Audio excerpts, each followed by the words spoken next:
As I get older, keeping up with shonen anime gets harder and harder. For a lot of us, Dragon Ball Z was the gateway into shonen anime, then came the modern day successors like My Hero Academia and Demon Slayer. They're great shows, don't get me wrong, but there's just too many episodes and not enough time in the day. So when I first heard about Chainsaw Man, I honestly brushed it off. But surprise, surprise, season 1 was only going to be 12 episodes. So I gave it a shot, and man, am I glad I did. From the moment that opening song kicked in, I knew the show was something different, something special. I watched every episode as they came out, caught up on the manga, which should be at chapter 218 by the time of recording this, but now I just need more content. And lucky for me, Studio Mappa blessed us with more Chainsaw Man in the form of a full-length movie about the Reze arc. I had already read up to this point in the manga, so how would this movie do at adapting a relatively short art within the Chainsaw Man universe? Hey, what's good, people? It's your boy, DatChickenWang, part of the ChickenWang Gang crew, and I apologize for leaving you for so long. It has been a minute, I have missed you very much, but a movie has just recently hit the big screen that I've been waiting to see for a long time, and me already being a fan of the franchise, I think I have some things to say about it, so without further ado, hey, let's get into this review for Chainsaw Man, the movie, The Reze Arc.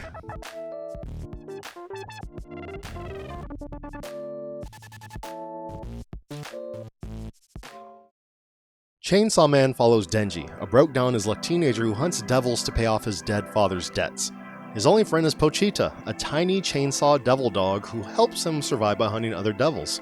But after a brutal betrayal leaving the two on the verge of death, Pochita merges with Denji to give him a second chance at life, a chance to help him fulfill his dreams that they couldn't together. And with that, they merge to become the devil that's half man, half chainsaw, the Chainsaw Man. He's later found by Makima, a mysterious devil hunter that works for the Department of Public Safety. She offers him something he's never had, a home, good food, and a purpose as long as he's willing to do her bidding. And having grown up never knowing love or affection from another person, Denji quickly latches onto her after she shows him even the slightest bit of kindness, especially when she promises to help him chase his simple dreams.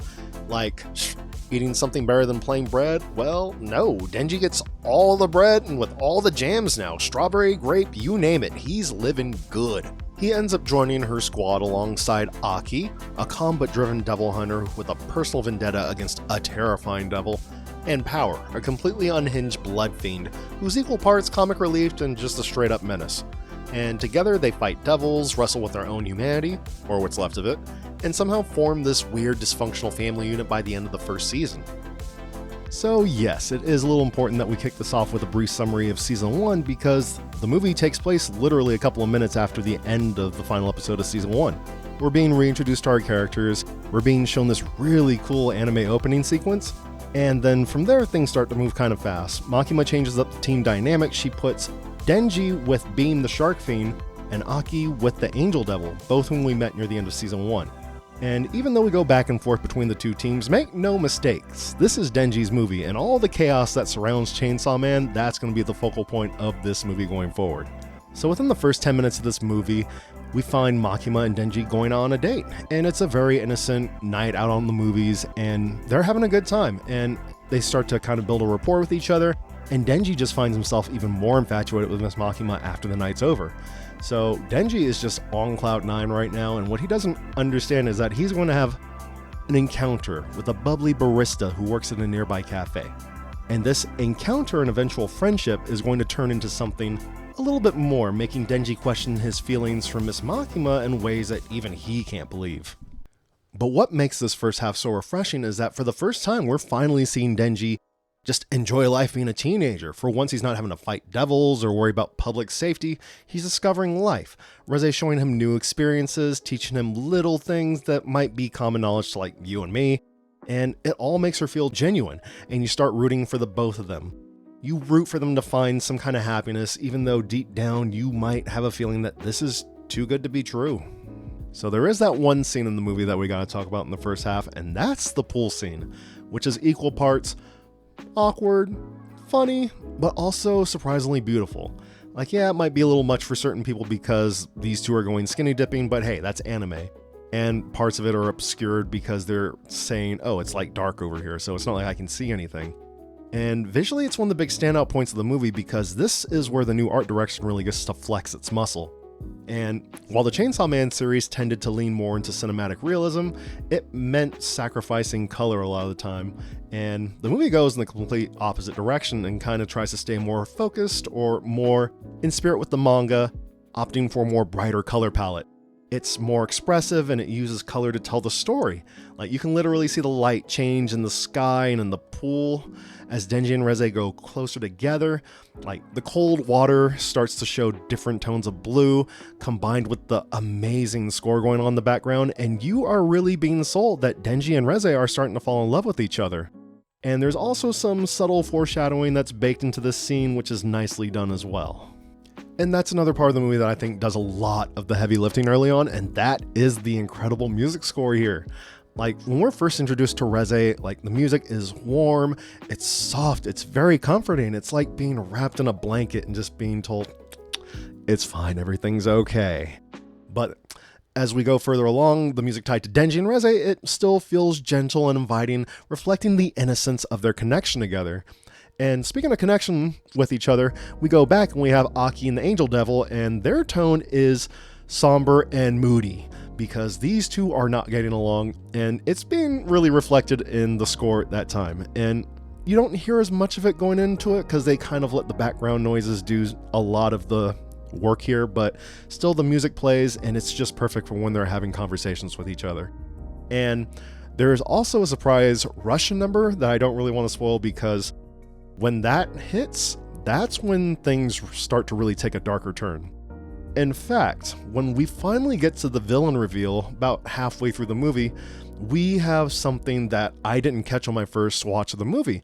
And the score does something that I thought was really crazy, where we have the melodic piano, the soft, easygoing score that we've had up to that point, and it is clashing hard with the new chaotic music that's going on, and it's just dark and it's again very moody, but they're clashing together, and it's like the piano's fighting to get some sort of normalcy because it is in disbelief, directly reflecting the disbelief that Denji is in at this point when the villain's revealed, and it worked beautifully. I loved it. Ooh, oh my goodness, and from this point it is on! This is where the movie goes into full-on anime insanity, and I'm here for it. Like, whew, the tone shift goes from a sweet coming-of-age romance into something dark and akin to Terminator, where Denji is just on the run from his pursuer, and he is just spending the rest of this time trying to either fight back or get as far away from his pursuer as he can. And this is also where the animation just completely lets loose.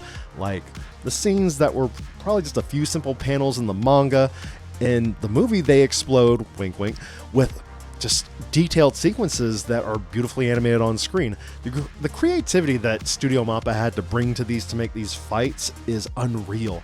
Even knowing what was coming because I read the manga, I had no idea that they could even film these still panels and make these incredible scenes out of them. It is just downright impressive. And to my surprise, some of the visuals kind of border on the psychedelic side because you get these trippy, color-soaked moments mixed with slow motion shots, and things just kind of start to get experimental at one point, and it works surprisingly well. And even though things are getting a little trippy, we still have these moments where we are shown very clean hand-to-hand combat, which almost reminded me of Tekken due to how precise the hand-to-hand fighting was. It was very impressive. So yeah, if you're going in for this for the action, once you hit that halfway point, you are going to be thoroughly enjoying yourself. This movie hits the mark on that. Oh my goodness. And well, I don't want to give that part away, but ooh, once tornadoes start getting involved, things are going to get even crazier. And also when we're in the second half of the movie, the body count begins to rise exponentially, but what really surprised me is how much the weight of some of those moments carry, because the film takes time to give even smaller characters a brief but meaningful moment to have an exchange with one of our other main characters, and it actually makes the world feel pretty lived in, like these characters have a history with each other. I like that a lot. So when some of these side characters or jobbers step up to face our main villain, you're genuinely rooting for them to actually put up a good fight. And that's the thing, they really do put up a good fight. Even if you don't know if they're going to make it out alive, you genuinely hope they do. And even as things start to wind down, the movie still hits hard emotionally. Like, even though I knew it was coming, just seeing it play out in live or seeing it play out animated, it was still just felt like taking a punch to the gut. Like, seeing it animated and brought to life in the way that it was, it made some of those later parts feel more heavy thematically in their execution. So great job, Studio Mappa. And the story only spans a couple of days, but the characters change so much during that time. Denji might still be a crazy, horny teenager with a lot to learn, but in the end, I think he's willing to put far more down the line than I think even he thought he would. And that's not just in battle, because when the chainsaws go quiet, Denji is out there putting his heart on the line, both figuratively and literally. And will those feelings actually be returned in the end? Well, hey, that's just something you're going to have to go find out for yourself.